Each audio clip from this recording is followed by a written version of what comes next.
In this lecture, we will discuss error in measurement of resistance in meter bridge. This is a last topic, small topic from current electricity. तर पहा metre bridge मध्ये आपण पाहिलं, this is wire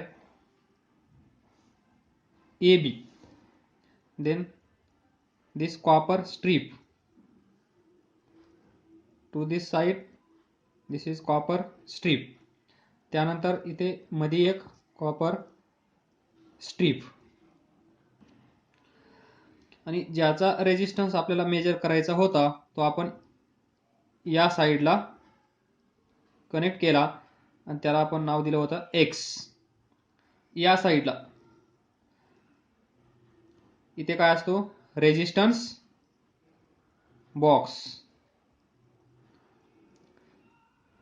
त्याला नाव दिलं होतं आपण R. आणि हा कसा असतो, नोन, हा अननोन रेजिस्टन्स एक्स मेजर करण्यासाठी आपण मीटर ब्रिजचा वापर करत असतो. आणि त्यानंतर इथे आपण बॅटरी अटॅच करतो.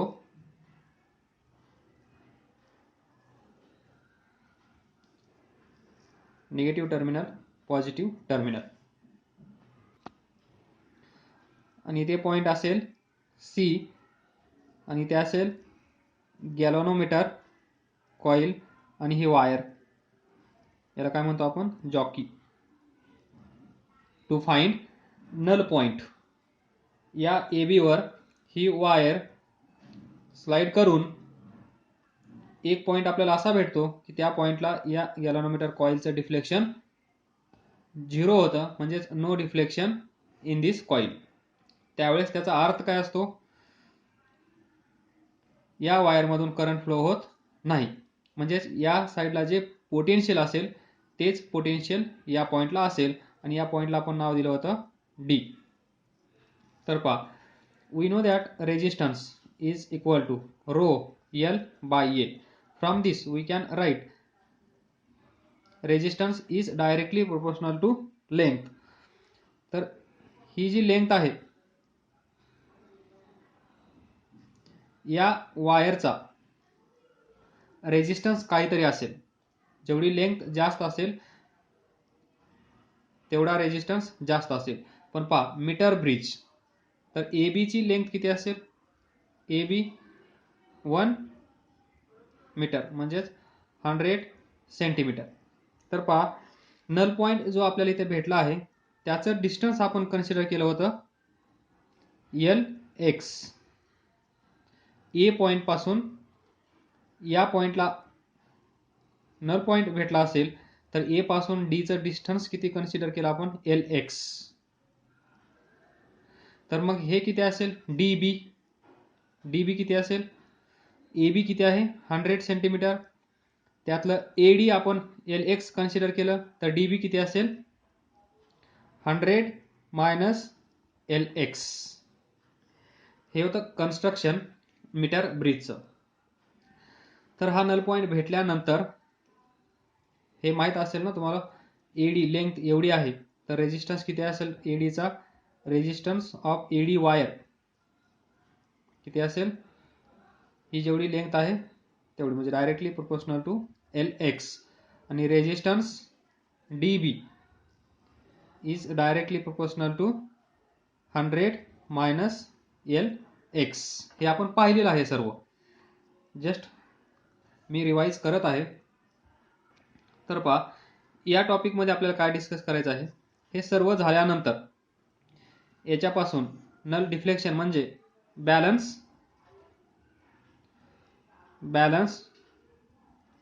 व्हीटस्टोन ब्रिज याची कंडिशन आपल्याला भेटते. तर पहा A टू C काय आहे, A टू C X आहे, इथे A त्याच्या समोर B, इथे C कन्सिडर करा, इथे D कन्सिडर करा. तर A टू C इथून पहा X रेजिस्टर आहे, दॅट इज हिअर X. नंतर सी या पाथमध्ये पहा, सी टू बी आर आहे, म्हणजे इथे काय असेल आर. त्यानंतर इकडे पहा A to D, A to D काय आहे, resistance of this wire R A D. नंतर D to B resistance D B हा. आणि सी टू डी काय आहे पहा, सी गॅल्व्हनोमीटर हा डी, सी टू डी. जेव्हा गॅल्व्हनोमीटरचं डिफ्लेक्शन 0 असतं, म्हणजेच नो डिफ्लेक्शन कंडिशन असते, त्यावेळेस potential at point C is equal to potential at point D, ही कंडिशन आपण पाहिली. याचा अर्थ काय असतो, इथे असेल बॅटरी, तर इथून निघणारा करंट इकडे जाणार, इकडे करंट येणार नाही, तो करंट इकडे चालला जाईल. आणि इकडून येणारा करंट इकडे जाणार नाही, तो इकडे चालला जाईल, कारण इथलं पोटेन्शियल सेम झाल्यामुळे याच्यामध्ये, आणि तोच पॉईंट आपण सर्च करत असतो. ही कंडिशन आपण क्रिएट करत असतो, ही कंडिशन आपण सर्च करत असतो. त्यामुळे आपल्याला माहित आहे या वायरमध्ये करंट नसणार आहे. त्यावेळेस बॅलन्स व्हीटस्टोन ब्रिज ची कंडिशन काय असते, X divided by R is equal to R A D divided by R D B. तर आर ए डी याचा रेजिस्टन्स किती असेल या वायरचा, म्हणजे इथला एवढा. तर ते आपण काय कन्सिडर केलं होतं, R B resistance per centimetre. 1 centimetre वायरचा रेजिस्टन्स, 1 सेंटीमीटर वायरचा रेजिस्टन्स आपण आर कन्सिडर केला. येते का लक्षात, 1 सेंटीमीटर वायरचा रेजिस्टन्स किती आहे, आर ओहम.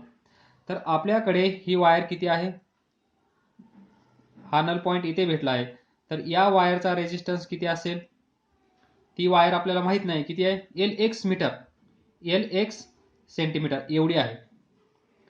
तर त्याचा रेजिस्टन्स किती आहे तो आपण आर ए डी कन्सिडर केला. तर R A D cross L X into R, आणि हे माहित असेल तुम्हाला, R B the resistance per centimetre, R ohm resistance per centimetre असेल. 1 सेंटीमीटरला एवढा असेल, तर आपल्याकडे ती लेंथ किती आहे, एल एक्स. तर काय करावं लागेल, एल एक्स नी या आर ला मल्टिप्लाय करावं लागेल, तेव्हा आपल्याला एडीचा पूर्ण रेजिस्टन्स भेटेल, आणि तो इथे भेटला एल एक्स इंटू आर. तर आर एडीची व्हॅल्यू किती आहे, एल एक्स इंटू आर. त्याचप्रमाणे आर डीबी ची किती असेल, डीबी आर डीबी लेंथ किती आहे, 100 मायनस एल एक्स.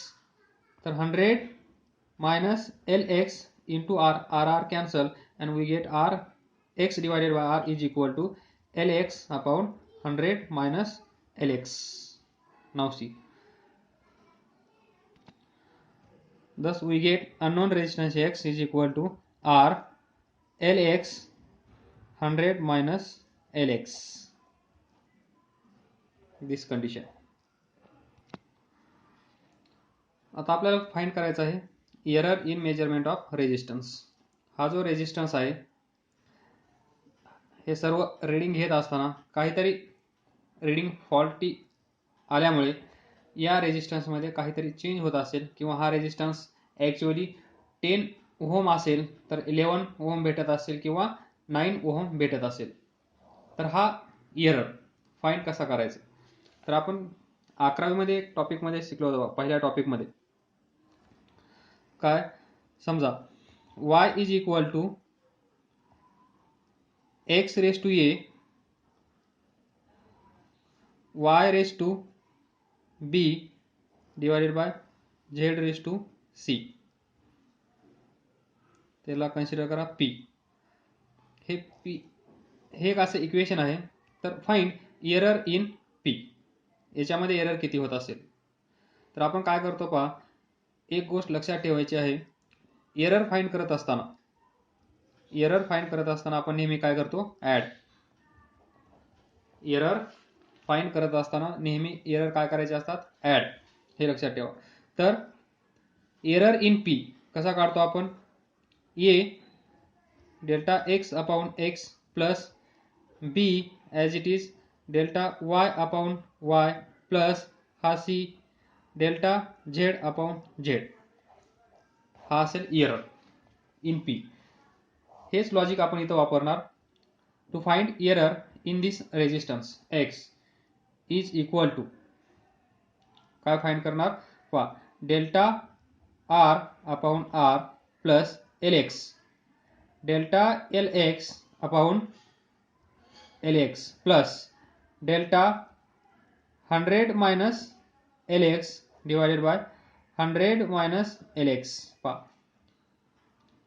बेसिक पहा, जी पॉवर आहे ॲज इट इज, नंतर याच्यामधला error percentage delta X upon X, B as it is, जी पॉवर असेल ती ॲज इट इज लिहायची, नंतर del Y upon Y plus C as it is del Z upon Z, delta X delta Y delta Z. तर तेच logic आपण इथं वापरलं आणि आपल्याला भेटेल error in measurement of resistance. हा रेजिस्टन्स मेजर करत असताना किती एरर आला आहे ते तुम्हाला इथून भेटेल.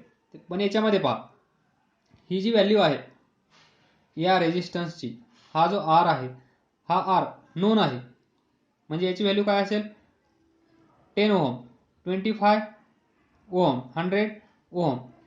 ही व्हॅल्यू आपणच डिसाईड करणार आहोत. ही व्हॅल्यू प्री डिसाइडेड असेल तर याच्यामध्ये एरर असेल का, नाही.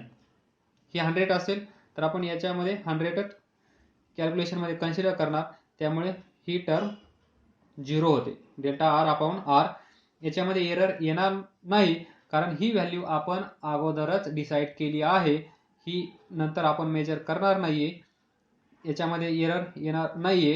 ही प्री डिसाइडेड म्हणजेच नोन व्हॅल्यू आहे. जरी 10 असेल तर आपण कॅल्क्युलेशनमध्ये 10 घेणार, 10 नुसार हा रेजिस्टन्स आपल्याला भेटणार. त्यामुळे फायनल फॉर्म्युला काय होईल, thus we get delta x upon x error in measurement of resistance is equal to delta lx upon lx plus delta 100 minus lx divided by 100 minus lx. By using this equation we can find error in measurement of resistance in meter bridge. पहा,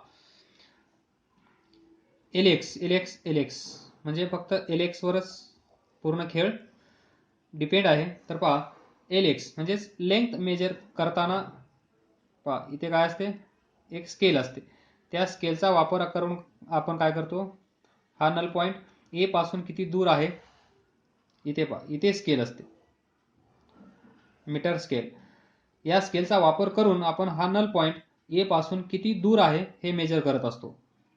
मग ही length major करताना जर error आला तरच या x मध्ये error आपल्याला भेटणार आहे, म्हणजे या एक्स मध्ये एरर होणार आहे due to wrong measurement of this length L X. Null point कुठे ऑब्टेन झाला आहे हे आपल्याला मेजर करावं लागेल. मेजर केल्यानंतर हा फॉर्म्युला वापरून आपण अननोन रेजिस्टन्स फाइंड करणार आहोत. तर एल एक्स मध्ये गडबड झाली, एक्स मध्ये गडबड होणार आहे, म्हणून एल एक्स केअरफुली मेजर करावी लागेल. तर पहा, याच्यामध्ये मॅक्सिमम एरर किती होऊ शकतो, मॅक्सिमम एरर हे तुम्हाला माहित असेल. आपली जी स्केल असते, स्केलवर काय असते, 0 1 2 3 4 5 1 2 3 4 5 पहा अशा रीडिंग असतील. तर आपली जी स्केल असते त्याच्यामध्ये सर्वात स्मॉलेस्ट डिव्हिजन किती असते, 1 mm. ज्यावेळेस आपण मेजर करतो, समजा ही लेंथ आहे ए डी, एल एक्स ही आपल्याला मेजर करायची आहे. तर आपण स्केल वापरत असताना समजा 0 इथे मॅच करणार, त्यानंतर डी इथे मॅच करणार, इथे आल्यानंतर समजा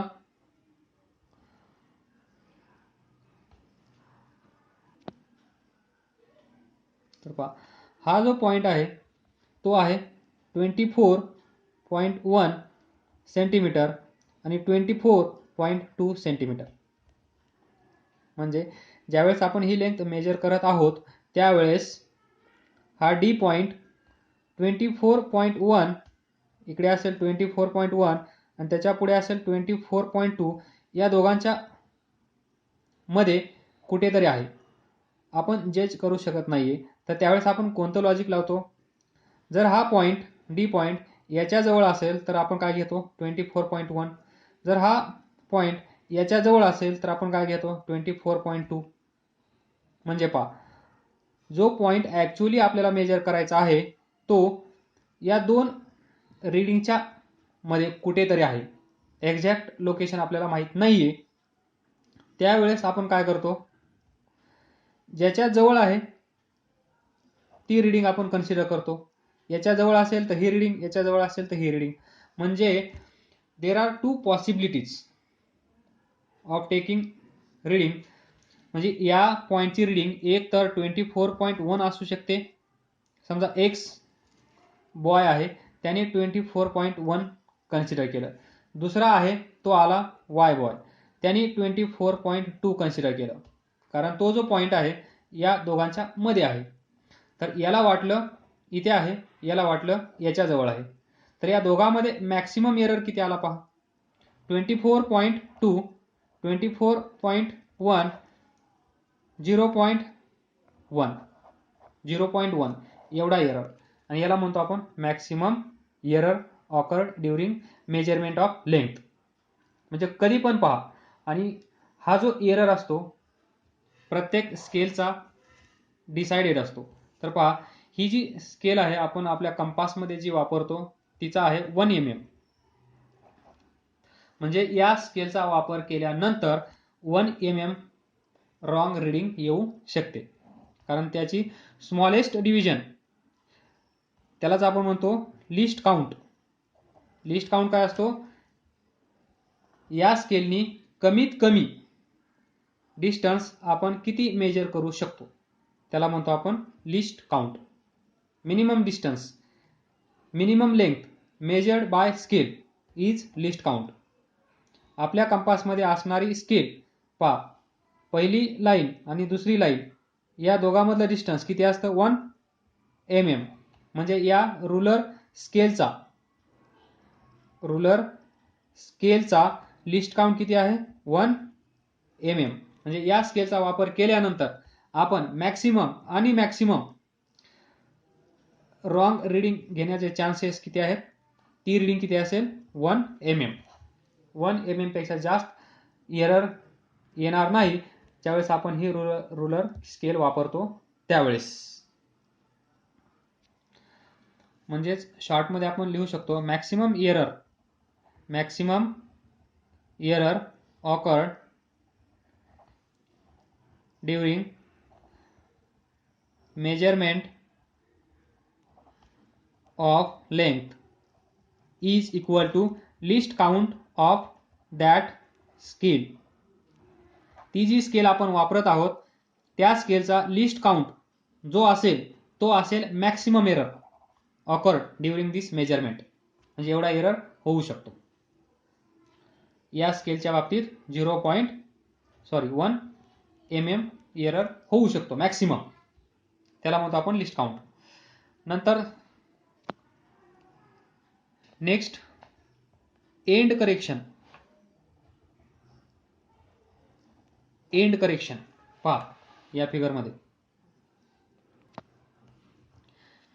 ही जी डायग्राम आहे यामध्ये एडीची लेंथ जेवढी असेल तेवढा आपल्याला रेजिस्टन्स भेटतो. डीबीची जेवढी लेंथ असेल तेवढा रेजिस्टन्स आपल्याला भेटतो. त्याचप्रमाणे पहा बॅटरी आपण इथे जोडलेली आहे. तो करंट इथून इकडे पण जाणार काही, तो करंट इकडे पण येणार. तर पहा हे डिस्टन्स कमी आहे त्यामुळे हे निग्लेक्ट करू शकलो आपण. पण हे डिस्टन्स मेजरेबल आहे, हे डिस्टन्स मेजरेबल आहे, हे डिस्टन्स कन्सिडरेबल आहे. तर इथून इथे येत असताना जसा आपण एडीचा रेजिस्टन्स काढला, जसा R ओहम पर सेंटीमीटर कन्सिडर केला आणि ही लेंथ किती आहे मेजर केली आणि त्यानुसार आपल्याला इथला रेजिस्टन्स भेटला. पण व्हॉट अबाउट दिस लेंथ, ही जी कॉपर स्ट्रीप आहे या कॉपर स्ट्रीपची पण काहीतरी लेंथ आहे, इथे पण काहीतरी रेजिस्टन्स असेल, तो रेजिस्टन्स आपण कन्सिडर केला गेला नाही, या साईडला पण आणि या साईडला पण. मग तुम्ही म्हणाल हे डिस्टन्स काय, हे डिस्टन्स खूप कमी आहे त्यामुळे हे निग्लेक्ट करू शकलो. पण हे व्हर्टिकल डिस्टन्स पहा, ही जी कॉपर स्ट्रीप आहे एवढी लेंथ, इथून करंट इकडे येत आहे या वायरमध्ये जाण्यासाठी, त्यावेळेस इथला पण रेजिस्टन्स आपल्याला कन्सिडर करावा लागेल आणि त्याला आपण म्हणतो एंड करेक्शन. एंड करेक्शन आलं लक्षात? ही वायर ए बी, ही कॉपर स्ट्रीप, या साईडला ही कॉपर स्ट्रीप आणि इथे अननोन रेजिस्टन्स एक्स, इथे नोन रेजिस्टन्स आर हा एक्स आणि इथे असेल बॅटरी. तर पहा ही लेंथ पण आपल्याला कन्सिडर करावी लागेल आणि त्याला आपण म्हणतो एंड करेक्शन. म्हणजेच जो फॉर्म्युला आपला होता x upon r is equal to lx upon 100 minus lx, हा पॉइंट इथे असेल, ही असेल lx, हे डिस्टन्स असेल 100 मायनस lx, टोटल 100 सेंटीमीटर. हे डिस्टन्स lx कन्सिडर केलं तर हे डिस्टन्स काय असेल 100 मायनस lx, इथे असेल गॅलॉनोमीटर. तर पहा आपण एडी फक्त मेजर केली, किती एडी, पण एडी मध्ये हे डिस्टन्स पण ऍड करावं लागेल. लक्षात येते का? पहा एडी हा जो फॉर्म्युला आला आहे त्याच्यामध्ये आपण lx लेंथ घेतली आहे. lx म्हणजे ए पासून डी पर्यंत, ए पासून डी पर्यंत. पण करंट कुठून येत आहे पहा, इथून करंट इथे येत आहे, या पॉइंट पासून इथे येणार, त्याच्यानंतर तो डी ला येत आहे. पण आपण ए पासून डी पर्यंत एवढंच डिस्टन्स कन्सिडर केलं आहे, हे डिस्टन्स व्हर्टिकल डिस्टन्स कन्सिडर केलेलं नाहीये आणि हे आपण निग्लेक्ट केलं होतं, कन्सिडर केलं नव्हतं. ते जर ऍड केलं म्हणजे हे ऍड न केल्यामुळे चुकीची रीडिंग येण्याची शक्यता आहे आणि हे डिस्टन्स ऍड करावं लागेल ऍक्च्युअल रीडिंग येण्यासाठी. त्याला आपण म्हणतो एंड करेक्शन. या साईडचं एक एंड, या साईडचं एक एंड, हे पण ऍड करावं लागेल, हे पण ऍड करावं लागेल. तर या साईडचं कुठं ऍड कराल, या lx मध्ये. समजा हे डिस्टन्स काहीतरी असेल तर या इथे प्लस करावं लागेल तुम्हाला, 1 सेंटीमीटर 2 सेंटीमीटर जे काय डिस्टन्स असेल प्रॉब्लेम मध्ये दिलेला असेल. End correction towards left gap is 1 centimetre, end correction in right gap is 2 centimetre. तर हा कोणता गॅप आहे, लेफ्ट गॅप. हा कोणता आहे, राईट गॅप. तर लेफ्ट गॅप म्हणजे lx, म्हणजे हा फॉर्म्युला कसा तयार होईल, lx प्लस 1 सेंटीमीटर. कारण या साईडला 1 सेंटीमीटर आपण सुरुवातीला निग्लेक्ट केलं होतं, ते आपल्याला आता कन्सिडर करावं लागेल ऍक्च्युअल रीडिंग येण्यासाठी. त्याचप्रमाणे राईट साईडला पहा, राईट साईडला किती एंड करेक्शन आहे, 2 सेंटीमीटर. इथं 2 सेंटीमीटर सोडून दिलं होतं, तर काय करावं लागेल, 100 मायनस lx प्लस 2 सेंटीमीटर. हा आहे छोटासा टॉपिक एंड करेक्शन. म्हणजे पहा एंड करेक्शन म्हणजे ज्यावेळेस आपण एडी मेजर केली त्यावरून आपल्याला डीबी भेटली, but we know that resistance is directly proportional to length. मग